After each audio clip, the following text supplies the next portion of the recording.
The city was covered with a blanket of rain. The buildings arched upward, hiding the citizens who dwelled within.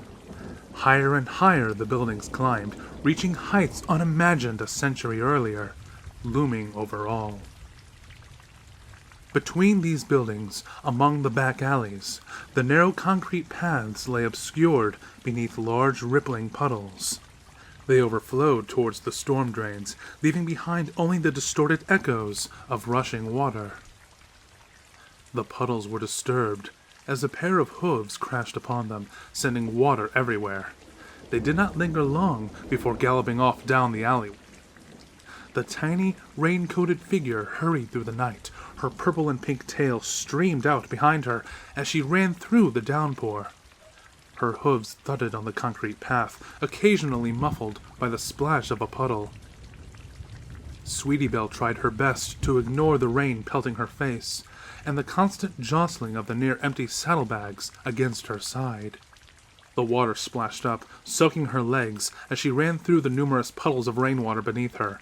She tried to ignore the annoying fact that her little white and purple polka-dotted raincoat was highly unsuitable for this sort of weather. No, she must focus on her task tonight. A sane pony wouldn't be out here, and a saner pony would have quit a long time ago. Not her.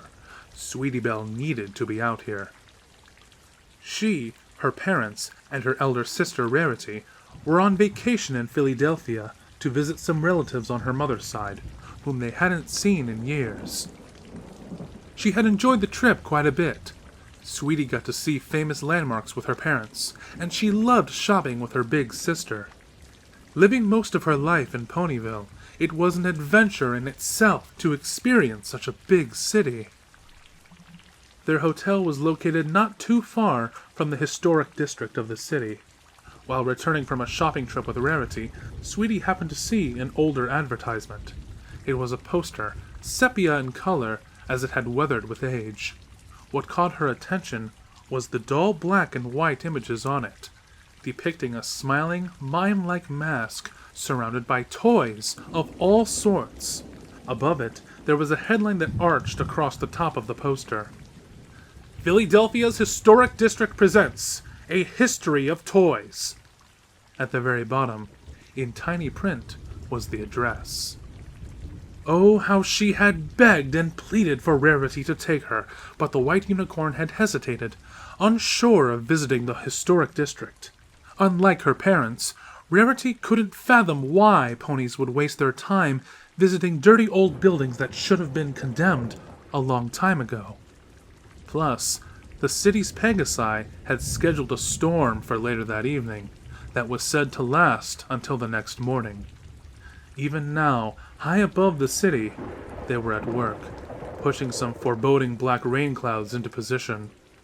However, Sweetie Belle's constant pestering had won out, and Rarity reluctantly agreed to take her, grousing, grumbling, and groaning all the way. I can't believe I was drawn into this filthy ruin of a city. Once concrete gave way to flagstones, the derelict structures that encompassed them on all sides were old-time shops and houses made of cracked stone and rotting wood that gave the impression of caving in at any second. Whereas the previous, more up-kept sections of the historic district had been more alive, with greenery and paint and ponies, this place held the ambience of a corpse. No bright colors decorated the walls of the houses, and no ponies cantered through the streets on their morning commute. No trees grew here, nor did there remain even a shriveled skeleton of whatever shrubbery once adorned the walls. Once upon a time, wealth and affluence had ruled this district, but now only a hollow shell of its former glory remained. The section of the district they passed through seemed much quieter than the usual areas. They barely saw any ponies on the street until Sweetie realized that they had been completely alone for some time. Rarity's belly-aching only increased in volume and vocabulary when they discovered that the address forced them to take a back alley filled with abandoned junk. Discarded packing crates littered the alley, long-abandoned clothes that were overgrown with mold, torn books and advertising flyers fluttered frantically in the encroaching winds, and furniture either rusted or broken lay abandoned. All of it was haphazardly shoved into a jumbled and confusing heap against the walls. A few more junk-filled alleyways later, they finally reached what had to be their destination. A 2-story building with stone and wood architecture that was identical to all the other buildings that sat within the vicinity. The windows were faded and scratched, and there were tiny cracks in the stone walls, but the building overall did not hold the same deserted and decrepit look the others had displayed. Above a set of double doors, there was a faded but grand sign. Fillydelphia Toy Museum. Rarity marched up to the doors and pushed them open. Or, at least, she tried to. They wouldn't budge. She pushed harder, then used her magic to jiggle the large door handles, but they still wouldn't budge. Giving up, she pounded her hoof on the door, producing loud, furious thumps. Sweetie Belle took an uncertain step away upon seeing her big sister's frustration.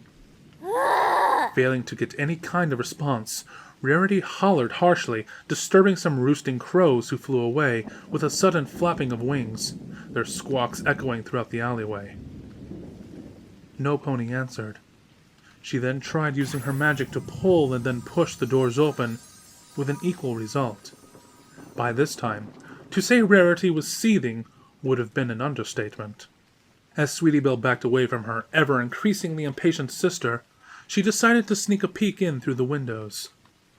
After rubbing the dust from the left side window, she saw what appeared to be an empty receptionist's lobby.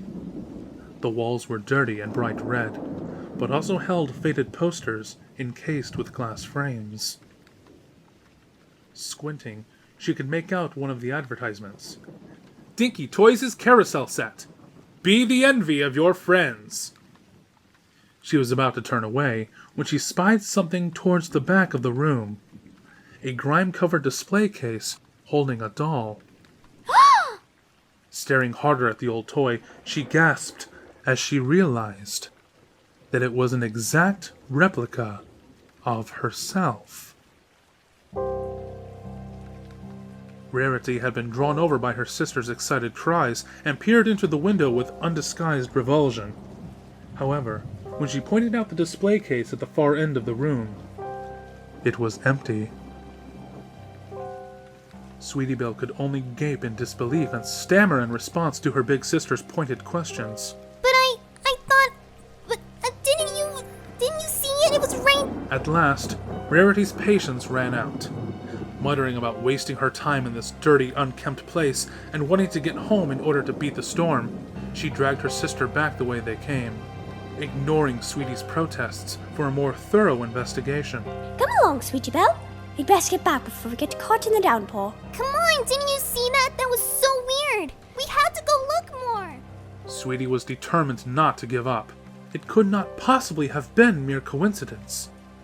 Rarity wouldn't want to go back, and as she put it, even if they were to break in, there was no way she, let alone her parents, would allow her to have an unwashed toy that had been sitting around for Celestia knew how long, and probably germ-infested building. But she had a plan. She went to bed before every pony else, waiting until late at night before sneaking out. The noise of the storm masked her departure as she hurried along through the shortcut Rarity had taken. Before she knew it, she was at the museum. Sweetie increased her pace as she ran, her eyes adjusting to both the darkness and the rain in her face. She rounded a corner too fast, skidding on the rain-slicked surface before galloping off down the alleyway. This was it. She was here. Somewhere in this alley was the toy museum. But where? It was so dark, she couldn't distinguish where the wall met the junk. High above, lightning streaked across the blackened sky with a blinding flash, momentarily distracting Sweetie's attention so that when the enormous thunderclap came so suddenly, she wasn't looking where she was going and stepped right into a rather large puddle. Ah! Her front left hoof slid out of the side from under her. With a startled yell, she barrel-rolled into the rain-soaked ground. Thankfully, she managed to avoid slamming her horn against the flagstones as she tumbled head over heels, before sliding to a stop. Slowly, she staggered back on all four hooves. She was completely soaked from head to hoof. and the howling wind that lashed at her raincoat was starting to chill her dampening skin beneath her sodden fur, causing her little limbs to vibrate ever so slightly. The beginnings of a scowl were forming on her lips as she started contemplating the rationality behind her little expedition. Lightning lit up the night sky, granting a momentary view of everything within the alleyway. When she paused, staring intently at a set of double doors, just barely visible within the shadows that lined the walls. In that briefest moment of light, she had seen a familiar-looking sign. There it was. A triumphant smile caused her lips to pull back across her muzzle as she quickly covered the distance towards the door. Stopping at the base of the window, she opened her saddlebag and levitated out the solid brass lampstand that she had discreetly borrowed from the hotel. No pony would notice it missing, nor would they know what she'd done with it once she returned it to her room. She narrowed her eyes with concentration as she positioned the lamp behind her head, ready to swing. There was the faintest flicker from the other side. Sweetie Belle climbed up and peered curiously through the window. Despite the rain streaming across its surface, she was able to see 2 wall oil lamps flickering towards the back of the lobby, where she'd seen the doll of herself. The case still remained empty. Her eyes widened. She hastily returned the lamp to her saddlebags, raced over to the doors, and knocked as forcefully as she could, using the door handles. The left door swung open with a creak at the first knock, and the wind took hold of it to violently slam it across the wall behind, causing the loud echoing thud to be audible over the racket of the storm. Sweetie hurried on inside, quickly shedding her raincoat and shaking herself free of water before closing the door behind her. The sudden decrease in noise was a blessing, as it allowed her to concentrate on her surroundings. Just like she'd seen from the window, the receptionist's lobby was red, dusty, and empty. The whole room formed a V-shape that funneled towards another set of double doors, flanked by the now operational wall oil lamps. On the right side of the room sat the lobby desk, with an ancient handle bell and a closed door behind it. Ever since seeing the functioning wall lamps, her mind had been working on the possibilities. That this place wasn't abandoned after all. That she and her sister had come when the museum was closed, and she'd caught the curator, or whoever was working away in the wee hours of the dawn. She glanced at the door behind the lobby desk, and made a beeline for the bell, grabbed it with her mouth, and rang it hard. The bell chimed loudly in spite of its aged appearance, and sitting down on her haunches, she waited with excited expectation, eyes glued on the door behind the lobby desk. A whole minute ticked by with no response. A frown adorned her features as she rang the bell a second, more forceful time, producing the exact same result. Ugh! A growl of frustration escaped her teeth as she stood up on all fours and started thrashing the bell back and forth. When it became apparent that no pony was coming, she spat the bell from her mouth and threw her front hooves up in the air in exasperation. She fell back down on all 4 hooves and trotted behind the desk to pound her hoof loudly against the door, trying to ignore the irony that she was imitating her sister. The door still didn't open. She briefly entertained the idea of calling out, but if banging your hoof as loudly as you could on a door didn't get some pony, what were the odds that would work? She placed an ear against the door to listen for the telltale sounds of approaching hoofsteps.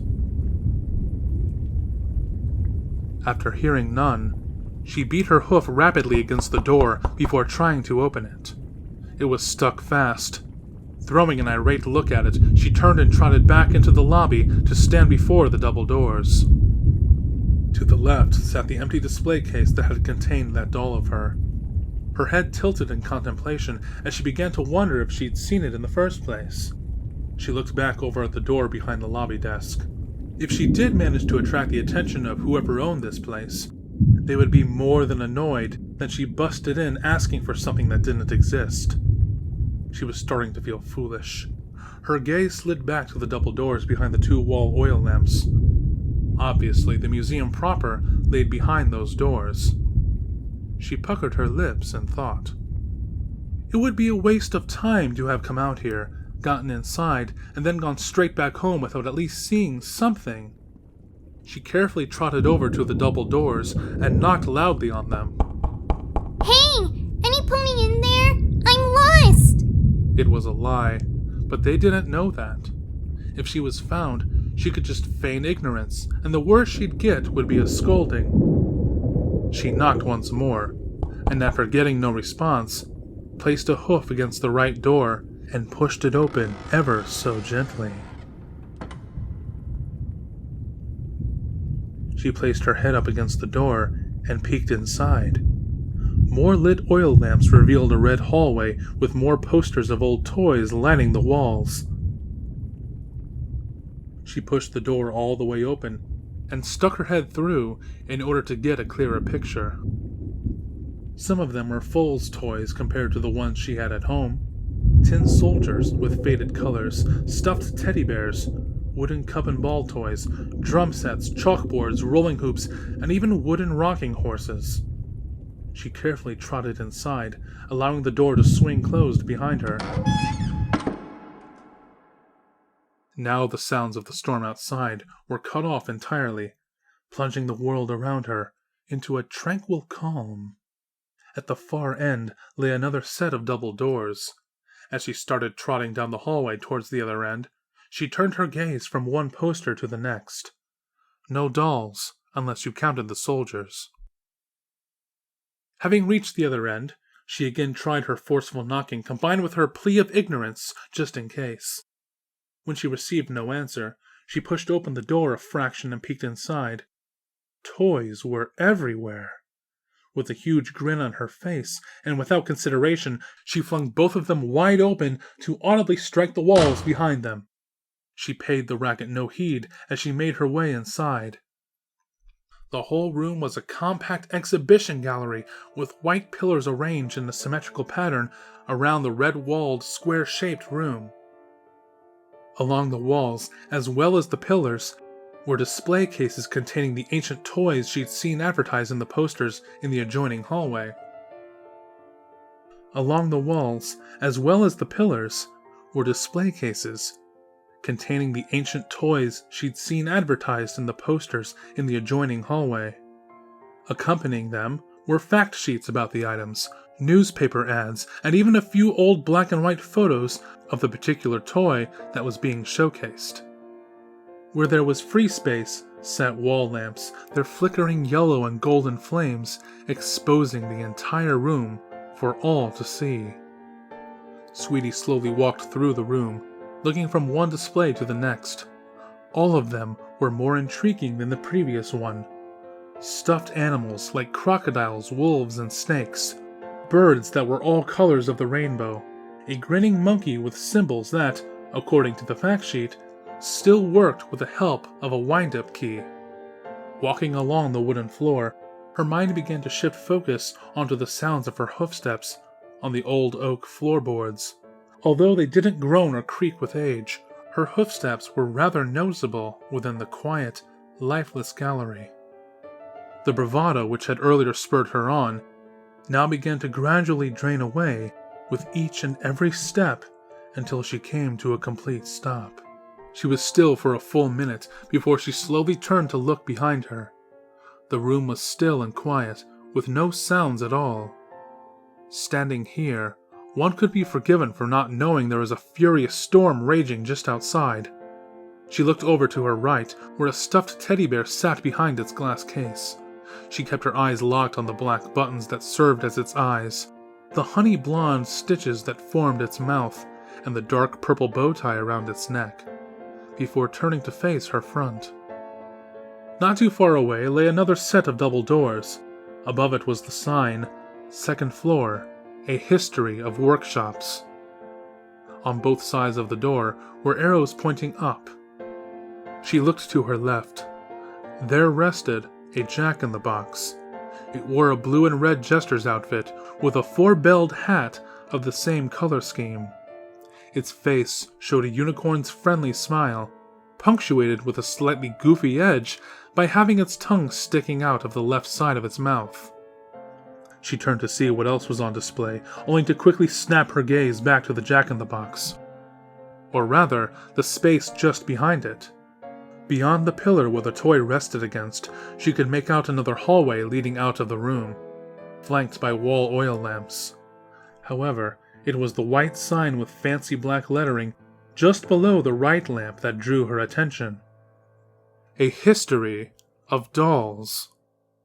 Her hooves were pounding across the floorboards before it even registered as she left the exhibition gallery behind and followed the new hallway down towards another set of double doors. She didn't even bother slowing down or even playing it safe as she reached the double doors and with both of her front hooves flung them wide open. Sweetie took a step back and gasped soundlessly. This exhibition room looked like the arena of a circus tent. At the opposite end of the room sat a large blue and gold pipe organ, patiently awaiting its master to play a jaunty tune for the visitors. The center was crowned by a huge rainbow crystal chandelier, hanging from the ceiling with 2 layers of candles, burning brightly, casting a kaleidoscope of colors all around the circular-shaped room. And ringing the room, like layers of a cake, were dolls. Earth, unicorn, and Pegasus ponies, all decked out in fancy dresses and suits that were representations of the times they were constructed in. The craftsmanship of some of these dolls was amazing, not to mention the intricate detail in their clothing. Sweetie Belle was unaware that she had walked directly into the room, beneath the chandelier, until she came to a stop. Breathless, she turned from one spectacular sight to the next, before rushing over to one of the dolls. It was a unicorn mare, with a long, plaited red mane and light blue coat, wearing a fashionable dinner dress that must have been all the rage whenever the doll was made. Her attention was drawn to another pony above this one. However, before she could finish her appraisal, another caught her attention, followed just as swiftly by another. Doll after doll, she turned from one to the other, drawn to them by both their detail and beauty. They were magnificent, all of them. She found one she believed was the prettiest, before another would catch her eye and she would move on. She must have circled the entire room 3 times before her brain finally caught up with her. That doll of her. Returning her focus to the whole point of this little mission, Sweetie Belle scanned the room once more, this time taking care to see what all the dolls were, searching the multiple layers of shelves with their appealing toys until she had come full circle. It wasn't here. The corners of her mouth began to sag. She'd wasted her time. Getting wet, breaking and entering, and for what? Not a Celestia-damned thing. She sat down on her hindquarters and threw her forelegs up into the air with annoyance and an audible snarl. To scream out for any pony to just come and tell her something. Anything! Where was every pony? Why was this place all opened up with no pony around? The seconds ticked by with no rewarding sounds of approaching hoofsteps or concerned voices. Ugh. Grunting, she stood up, stormed over to the pipe organ, and began randomly slamming her hoof down on the keys. Hey! Hey! Any pony home? The only sounds she heard were those of her ragged breathing. She slammed the keyboard out of spite as she climbed down and turned her head to the left. There, a doll of a pretty-looking unicorn mare stood in her elegant flowing dress, the smile on her face almost mocking. The right side of Sweetie's lip twitched, exposing the smallest of teeth. Oh, shut up. She moved to walk away, but the instant she raised her leg, she had forgotten how close she had been to the pipe organ, and she banged her knee painfully against it. Ow! After she managed to calm down, the first thing she saw was that stupid doll. Only now, it was though it was laughing at her. Sweetie's eyes narrowed to daggers. Oh, you think that's funny, do you? Her voice took on an elegant tone as she turned around with a loud Humph! Swinging her tail purposefully about, hitting the doll and knocking it to the floor with a clattering sound that echoed through the room.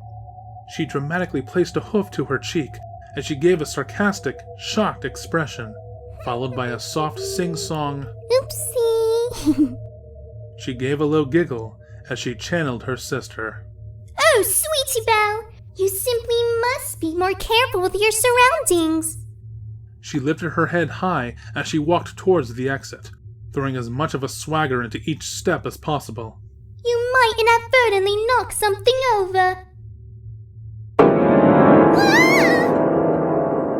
The pipe organ blew a long blast like a ship's horn, and Sweetie Belle jumped into the air like opalescence, screaming. She half spun as she returned to Earth, breathing heavily. Before she could even vocalize her confusion, the ancient machine began to play a merry little marching tune. The keys and pedals depressed themselves while the brass pipes belched forth the notes they played. Sweetie enjoyed the tune despite herself. That is, until she realized that there was no magical aura enveloping the keys or pedals. It couldn't be a unicorn's doing. Sweetie suddenly turned and looked to her right. The dolls still stood in formation. She tilted her head with deep concentration. Had they been holding that pose before? Her eyes darted back the other way to a new group. The smiles appeared to contain a lot more excitement than she previously remembered. She could feel a cold perspiration break upon her brow. She felt panic start to well deep within, along with the unmistakable urge to leave as quickly as possible. She started backing away from the machine, only to trip over something and fall backwards with a scream, and landed in a tangled heap. Ow! She muttered, as she blinked the world into focus from upside down. She blinked in disbelief, before righting herself and climbing to all four hooves. She then looked down at the object she'd tripped over. It was that doll. Every tendon in her body froze. She stared at the now vacant spot where it had originally fallen. It had moved. Her gaze snapped back to the figurine standing in an upright position on the ground before her. She tried to open her mouth to speak, to say anything, but cold dread was now slowly spreading throughout her body. Her jaw locked in place, unable to move. The eyes blinked.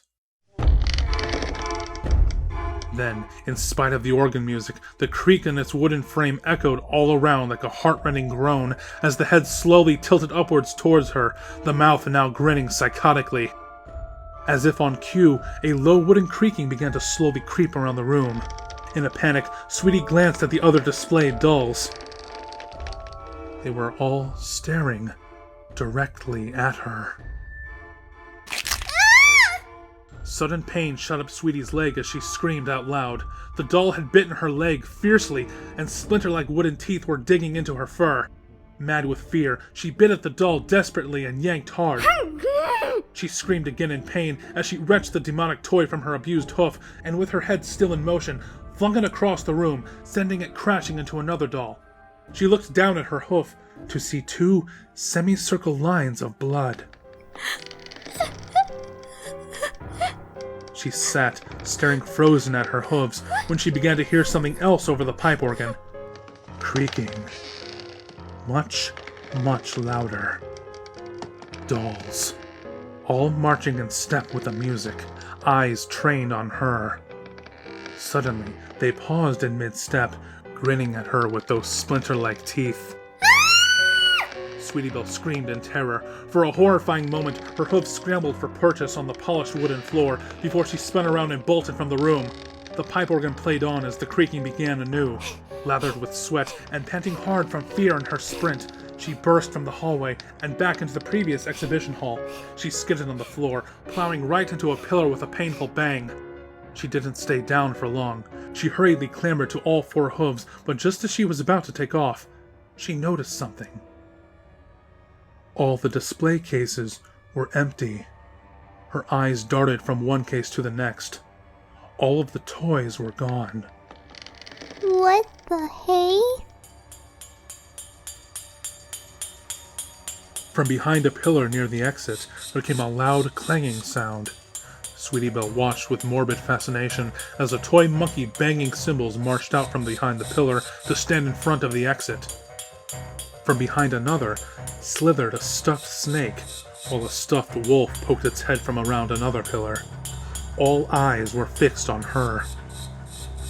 Something moved in her peripheral vision as it turned. The teddy bear stood next to her, and for a few seconds, neither moved. The bear then opened its mouth, razor-sharp teeth glinting menacingly in the light as it let out a blood-curdling roar. She spun around and saw the jack-in-the-box sitting on the ground. It sprung open with a loud mechanical snap as the horridly grinning jester leapt straight for her, its front legs reaching for an unfriendly embrace, while it laughed the most maniacally high-pitched laugh she'd ever heard. She just managed to duck at the last second, its hooves simply brushing the top of her mane as it sailed overhead to hit the bear. Chest heaving, she turned back the way she came, only to see the demonic parade of dolls steadily marching towards her, their mouths opening and closing in synchronized silent laughter. She spun around desperately. The toy animals were shuffling towards her. The jack-in-the-box was still laughing its insidious laugh as it hopped along, with the teddy bear close behind. The monkey was now smashing its cymbals with demented vigor and screaming, signaling its pent-up anticipation. And still the creaking. Always the creaking. Backing up, Sweetie Belle hit the wall, and to her surprise it gave way just a fraction. Her eyes widened with remembrance. Second floor, a history of workshops. She heaved hard and the doors were flung open. Spinning as she moved, Sweetie galloped up the stairs and rounded the bend, before scrambling up and bursting through another set of double doors. She was in a long hallway. Benches and stools lined the sides of the walls, along with shelves containing tools, wood, cloth, paint, buttons, and string. The top layer of the shelves were cloaked in darkness and appeared to be holding large knickknacks of sorts. On the right side of the room lay the occasional window, presenting a distorted view of the world outside due to the heavy rain that lashed the glass while allowing the light of Luna's moon to provide an adequate form of illumination. Everything led down towards the far end of the room, where...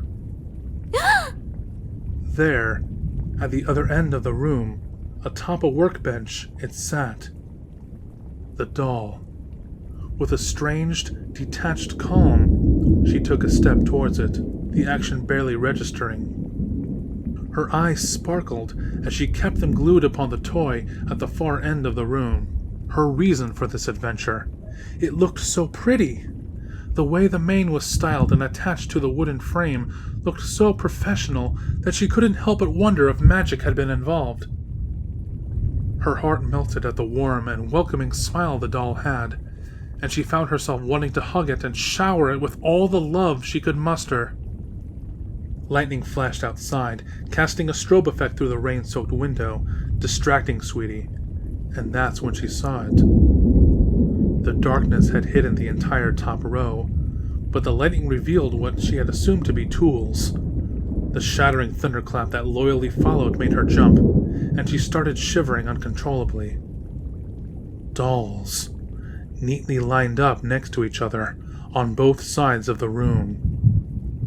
Unlike the ones she'd seen in the room downstairs, these were all dolls of foals. All of them were dressed up in various clothing that were representations of the era they originated from. Their expressions were what grabbed Sweetie's attention. Sadness. All of them were woefully unhappy. The room was plunged into darkness once again, when the little unicorn filly was suddenly aware that she had walked halfway down the room. Her stomach twisted unpleasantly as her mind went blank. She turned around slowly, and standing proudly on the workbench was that doll, illuminated by the moon like a beacon. Before her eyes focused completely, she turned her head away sharply, eyes screwed shut. I'm not looking at you. The echo of the door slamming behind her caused Sweetie Belle to open her eyes. The double doors that served as both entrance and exit were closed, with only the light from the wall lamps on the other side outlining it. Then, through the cracks in the door, she saw the light slowly dim and finally vanish altogether. The doors and the wall melded into the darkness, becoming indistinguishable from each other. As she stood there, hugging herself, the little filly felt an inexplicable chill gradually spreading throughout the room. Her breathing came in stuttering gasps as she backed away slowly. The labyrinthine darkness of the workbenches and shaping tools was punctuated only by the loud drumming of rain on the windows. Across the white rectangles of moonlight filtering through the windows, shadows moved. With stilt-like limbs, they reached for her, deliberate in their slowness, savoring her fear as she felt tears threatening to well up. She couldn't even muster the ability to swallow as she backed away from the ever-encroaching nightmare. It flowed past her without so much as a breeze, as Sweetie found herself suddenly overcome with relief. She let out 2 lungfuls of air, as again the only sound she heard were the raindrops on the windows and the occasional crack of thunder. Lightning once more flashed, illuminating the entire room like a strobe light. Out of the corner of her eye, she saw a long shadow moving towards her, a hoof with a polished wooden feel to it. Gently touched her shoulder, and Sweetie felt her spine stiffen, perspiration breaking out upon her brow. A soundless breeze gently caressed her mane. In that instant, sheer terror cleared her mind, and she squeezed her eyes shut. With desperate abandon, she snapped her head around, spinning her whole body as she reached into her saddlebags with her muzzle and whipped out the brass lampstand. Moving back the other way, she used the momentum to swing the lamp with all the force she could muster. Splintering wood pierced the air as the object yielded to her blow. She dared open one eye, just a crack. The doll with her likeness lay on the floorboards, exposed splinters poking out from the neck, where her blow had removed the head. Throughout the room came an ominous rolling sound of wood on wood, and from another workbench that lay just to the left of her, the missing head materialized. It paused, its cheerful and playful expression not having changed one bit, before the body rose on all 4 legs and staggered jerkily over to the head, like a marionette being moved by a puppet's strings. It reached down and picked up the head, gently placing it back on the broken stump. Sweetie Belle watched with morbid fascination as a cacophony of horrid, sharp, snapping sounds. The head rotated 180 degrees and reattached itself, before gracing her with that cheerful smile. She looked away in disgust and saw the window. The window! Abandoning all caution, she flung the brass lampstand at it with all her strength. It spun end over end before striking the window with an ear-splitting crash, breaking the window into 100 jagged shards. The sounds of the storm raging outside drowned the room with sounds of howling winds and pelting rain. Lightning lit up the whole room, and for just a split second, she saw the stilt-like shadow looming over the shadow of the doll impersonation of her, its long, thin, spindly limbs poised high above. Her galloping hooves reached the window before she was even aware of it, as she hurled herself out through the broken window and into the raging storm outside. The rain struck her in the face like needles as she sailed out of the building into empty air. Everything passed by her in slow motion. The raindrops, the adjoining buildings, the alleyway below. Then, like a movie reel being sped up, reality returned to normal, and Sweetie Belle plummeted straight down with an echoing yell. The junk painfully broke her fall. There must have been some kind of wooden storage crate or something, for she hit a flat wooden surface hard, splintering it and momentarily slowing, then switching angles to slam into an old sofa before rolling down stacks of books, causing loose pages to scatter everywhere, and she hit the ground with a resounding crash. She lay there on the floor of the alleyway, gasping for breath, feeling the rain splashing down on her face and the damp coolness of the wet flagstones against her body. All around her lay shattered fragments of the window, along with smatterings of her own blood. She gently lifted her head up off the ground and looked up at the dawn sky above. The sky had cleared enough to allow Luna's moon to shine through, bathing the alleyway in a beautiful pale light, and she smiled. She then let her head fall back down to the ground as her heart stopped racing and her breathing slowed. She couldn't believe it. She was still alive. She shifted her gaze to see a neat little path of destruction in the junk just behind that marked the trail she'd taken on the way down. She carefully moved one leg, then the other. Despite the stinging of the splinters, relief washed over her as she realized that she hadn't broken anything. It took her a full 5 minutes before she finally managed to stagger to all 4 hooves. Some of it fell off her, while others were stuck in her fur. Slowly, she looked back up to the window she'd leapt through. The darkened, empty, and broken window returned the stare. There wasn't a trace of anything, and it looked to all the world as if nothing had happened. She kept her eyes glued to it nonetheless, but when her legs began to tremble, she finally turned away. Nothing leapt out to pounce on her and gobble her up. It was over. Finally over. Hanging her head low, Sweetie Belle quickly shuffled away, leaving the alleyway far behind.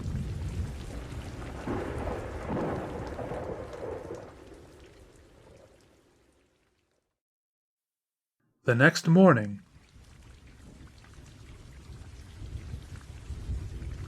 the first thing Sweetie was conscious of was the sound of rain lightly strumming against the window. The second thing was that she was laying in a bed. Slowly, she cracked open her eyes and stared at the wooden beams that crisscrossed the ceiling above her. Her neck ached when she turned her head around. Water was streaming down the window, distorting and warping the outside world. She sighed and raised her right foreleg so that she could touch her forehead. Or at least, she tried. Her limbs were bandaged, and she could smell the acrid odor of disinfectant. Her eyes fluttered with confusion. What had...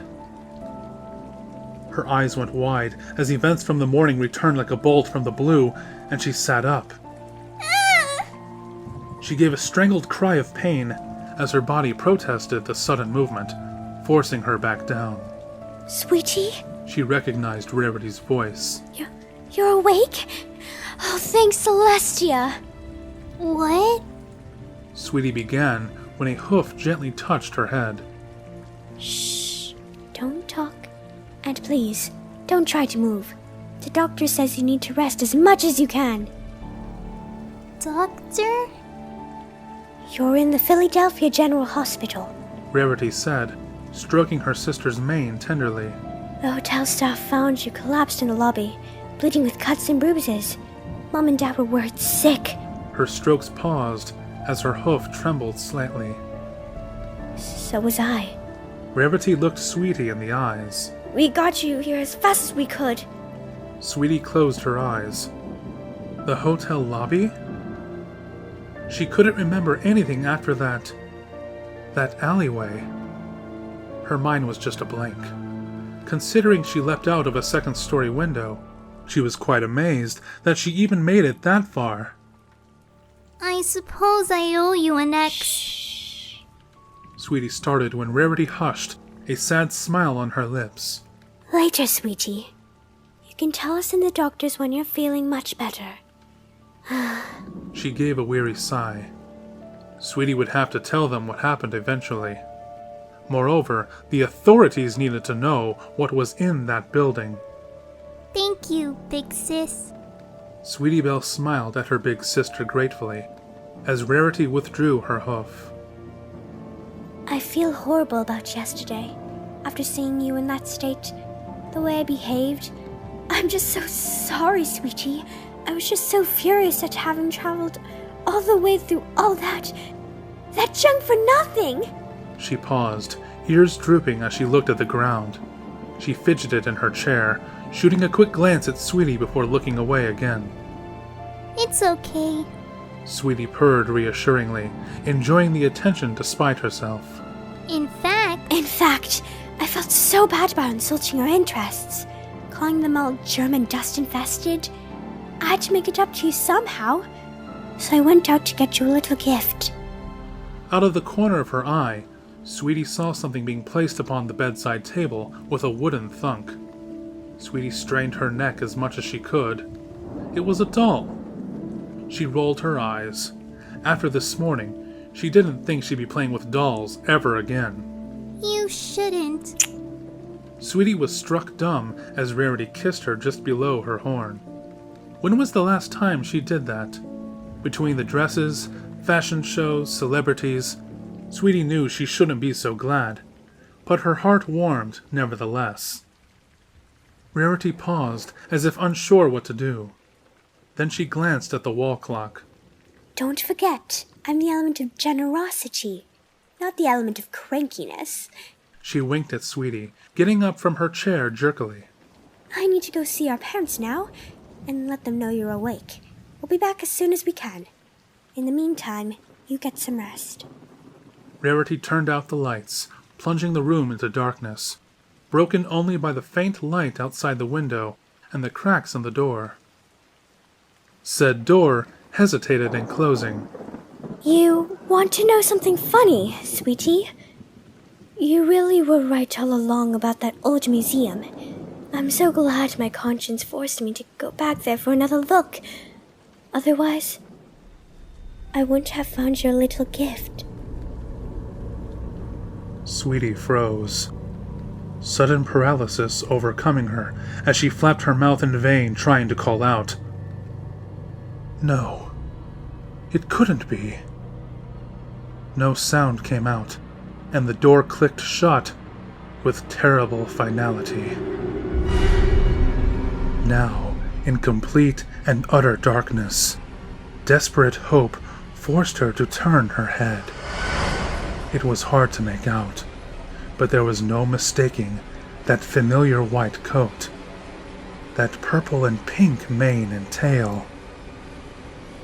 But worst of all was that cheerful, never-ending rictus grin.